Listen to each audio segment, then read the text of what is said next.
एक समय की बात है। एक गांव में 4 भाई रहते थे। चारों भाई बहुत होशियार थे। उनकी उम्र 15 से 20 वर्ष के बीच थी। एक बार चारों अपने मामा के घर दूसरे गांव जा रहे थे। रास्ते में उन्हें ऊँट के पैरों के निशान दिखाई दिए। थोड़ा आगे चलने पर उन्हें एक व्यक्ति अपनी तरफ आता दिखाई दिया। जब व्यक्ति उनके पास आया तो उसने चारों भाइयों से पूछा, मेरा ऊँट कहीं खो गया है? क्या तुम्हें आसपास ऊँट कहीं दिखलाई दिया है? चारों भाई सबसे बड़े भाई ने पूछा, क्या ऊँट का एक पैर टूटा है? तभी दूसरा भाई बोला, क्या ऊँट की पूँछ कटी हुई है? फिर तीसरा भाई बोला, क्या ऊँट एक आँख से काना है? फिर चौथा भाई बोला, और उसके ऊपर गेहूँ रखे हुए हैं।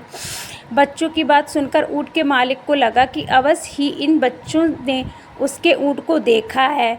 उसने झट से बच्चों से पूछा, बच्चों बतलाओ, मेरा ऊँट कहाँ है?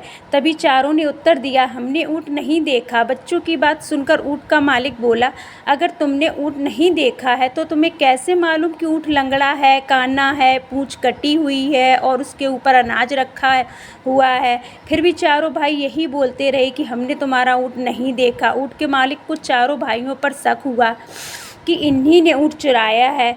ऊँट का मालिक चारों भाइयों की शिकायत लेकर राजा के पास पहुंचा और राजा से शिकायत करते हुए बोला, महाराज, मेरा ऊँट कहीं गुम गया है और इन चारों भाइयों ने मेरे ऊँट का हुलिया बतलाया है, किंतु कहते हैं कि हमने तुम्हारा ऊँट नहीं देखा।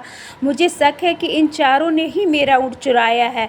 राजा ने चारों भाइयों से पूछा कि जब तुमने ऊँट देखा ही नहीं है तो तुम्हें ऊँट का हुलिया कैसे मालूम है?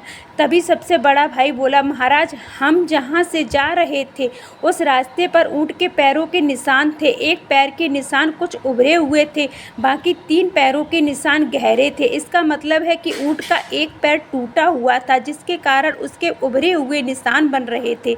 दूसरे भाई ने कहा, महाराज, ऊँट की पूँछ कटी हुई होने का संदेह हमें इसलिए हुआ क्योंकि जहाँ ऊँट के पैरों के निशान थे वहाँ ऊँट का गोबर बिखरा हुआ नहीं था। इसका मतलब साफ था कि ऊँट की पूँछ कटी हुई है।